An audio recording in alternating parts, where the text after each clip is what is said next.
ग्राम बिशनपुर, तहसील में नगर, जनपद आजमगढ़ का रहने वाला हूं। आज मैं आप सभी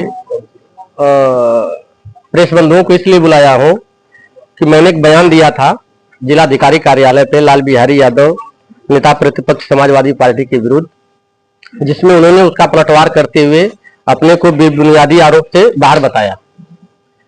बंधुओं, मेरा आपसे ये कहना है कि एमएलसी लाल बिहारी यादव जी ने जितना भी हमारे ऊपर हमारे द्वारा लगाया गया आरोपों का खंडन किया है, मैं आप सभी लोगों से कहना चाहता हूं कि हमारे पास उनके एक एक सवाल का जवाब पूरा प्रूफ के साथ में है। और मैं आप सभी लोगों से यह चाहता हूं कि हमारा मैसेज ये पहुंचाइए वहां तक, या राष्ट्रीय अध्यक्ष माननीय अखिलेश यादव जी तक, कि हम उनके साथ मीडिया चैनल पे बैठ के डिबेट करने के लिए तैयार है एक एक बातों पे। और उन्होंने जितना भी आरोप हमारे ऊपर लगाया है, सारे आरोप बेबुनियाद है और गलत है। मैं आप लोगों के माध्यम से बस इतना ही कहना चाहूंगा कि लाल बिहारी यादव जो आरोप में लगाए हैं कि राम मिलन यादव मुंबई में रहता है और गांव में प्रधानी लड़ने के लिए आया है, तो राम मिलन यादव गांव में प्रधानी लड़ने के लिए नहीं आया है, उनके किए गए भ्रष्टाचार को उजागर करने के लिए आया है। हमको प्रधानी से कोई लेना देना नहीं। उन्होंने आरोप लगाया कि हम बाल ठाकरे गैंग के आदमी हैं। हम बाल ठाकरे के गैंग के नहीं, हम किसी भी गैंग के आदमी नहीं है, क्योंकि हम तो कमाने खाने वाले आदमी हैं। लेकिन आदमी जब अगर वास्तविक में परेशान होता है तो लास्ट में उसको अपने मान सम्मान के लिए लड़ने के लिए खड़ा होना पड़ता है। तो आज मजबूरन में हमको खड़ा होना पड़ा। दूसरी बात, उन्होंने एक आरोप और भी यह लगाया है कि राम मिलन यादव के औरतें और लड़कियां मुंबई में बीड़ी भरने का काम करती हैं। आप लोगों के माध्यम से मैं उनको बता देना चाहता हूं कि जबान पे काबू करके बात करें। अगर ये लड़ाई हमारी और उनकी है, अगर उनके पास जितना दम है हमसे लड़ लें। अगर घर तक जाएंगे तो शायद हो सकता है कि हमें भी मजबूर होकर कहीं और आगे जाना पड़े। मान सम्मान के लिए इंसान कुछ भी कर सकता है। बात मान सम्मान के, उन्होंने मानहानि का दावा और मैं उनके ऊपर मानहानि का दावा ठोकने वाला हूं। वो हमारे ऊपर क्या करेंगे? मैं उनके ऊपर मानहानि का दावा ठोकने वाला हूं, और मानहानि का दावा ठोकने के लिए मैं नोटिस भी राज्यपाल महोदया जी को भेजा हूं। आपके साथ काफी संख्या में लोग हैं, क्या यह भी उनसे पीड़ित है? बिल्कुल, इसलिए ये लोग यहाँ पे आए हुए हैं कि उन्होंने अपने बयान में कहा है कि एक गिने चुने लोग टटपुटिया लोग हैं और हमारे गांव का कोई आदमी नहीं है, सब इसके नाते रिश्तेदार लोग हैं। आज यहाँ पे जो सैकड़ों की संख्या में लोग आए हुए हैं, यहाँ पे सब पीड़ित लोग हैं। और मैं ये आपसे कहना चाहता हूँ कि आप हर आदमी से जो है कि आप बयान ले सकते हैं, उनकी अंदर की भावनाएं को जान सकते हैं कि आज लाल बिहारी यादव एमएलसी जी का कारतूत क्या है, कारनामा क्या है, और इनसे कितने लोग परेशान हैं। आपने इस संबंध में कहा कि राष्ट्रीय अध्यक्ष अखिलेश यादव से भी आपने मध्यस्थता करने की बात कही थी, क्या मुलाकात हुई थी? बिल्कुल, मैंने मिलकर 40 मिनट सामने बैठ के बात किया हूँ। लगभग 200 पेज साबूत के साथ में दिया हूँ। उन्होंने हमको बोला था कि हम इसका निवारण 15 दिन के अंदर में करेंगे, लेकिन 8 महीना से भी ज्यादा हो गया, अभी तक कोई उसका निवारण नहीं हुआ। और इसके बाद भी मैंने 2-3 पत्र माननीय राष्ट्रीय अध्यक्ष जी को लिखा था, उस पर भी कोई कार्रवाई नहीं हुई। उसका भी जवाब अभी तक नहीं हमको मिला। तो क्या अपने पद का दुरुपयोग करके बच रहे हैं या फिर कोई और कारण संज्ञान नहीं ले रहा? बिल्कुल, वो अपने पद का दुरुपयोग कर रहे हैं।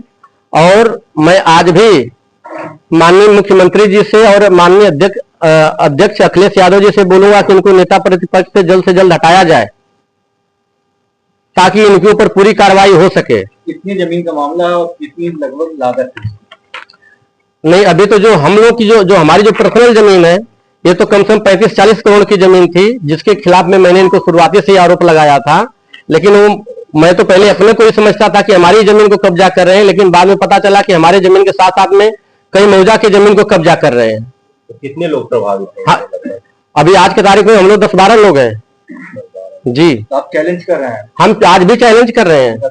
बिल्कुल बिल्कुल। प्रशासन की उदासीनता क्यों है, जबकि आप लोग लंबी लड़ाई लड़ रहे हैं, पेपर भी आपके साथ है, आपका सही है, प्रशासन किसी तरह से उदासीनता क्यों है? प्रशासन आजमगढ़ का भ्रष्टाचार से भरा हुआ है, कोई कार्रवाई नहीं कर रहा है। जी सर, या तो लाल बिहारी यादव जी के प्रभाव में न कार्रवाई करता हो, या जो उसकी मजबूरी हुई है तो प्रशासन बता सकता है। आपकी आगे की लड़ाई क्या होगी, अगला कदम क्या होगा आपका?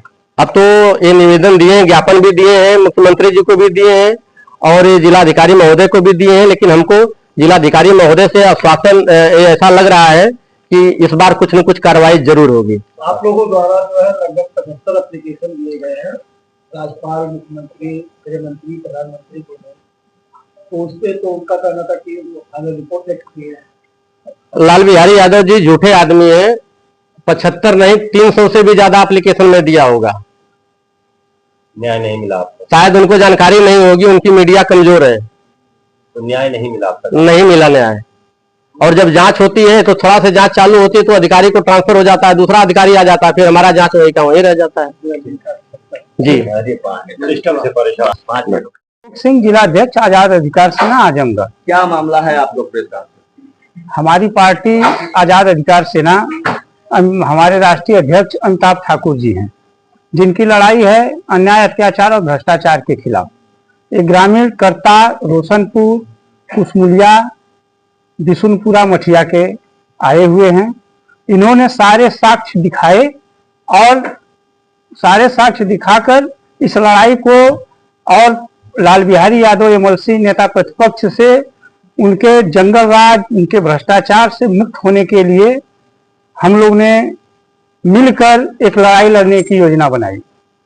जो अमिताभ ठाकुर जी के भी संज्ञान में कल हमारी बात हुई है अमिताभ ठाकुर जी से कि लाल बिहारी यादव एमएलसी कहते हैं कि आजाद अधिकार सेना कौन है और इसका अध्यक्ष कौन है, ये सब फर्जी है, इनको लीगल नोटिस भिजवाएंगे हाई कोर्ट से। तो हम बताना चाहते हैं कि अमिताभ ठाकुर नाम पहचान की मोहताज नहीं है।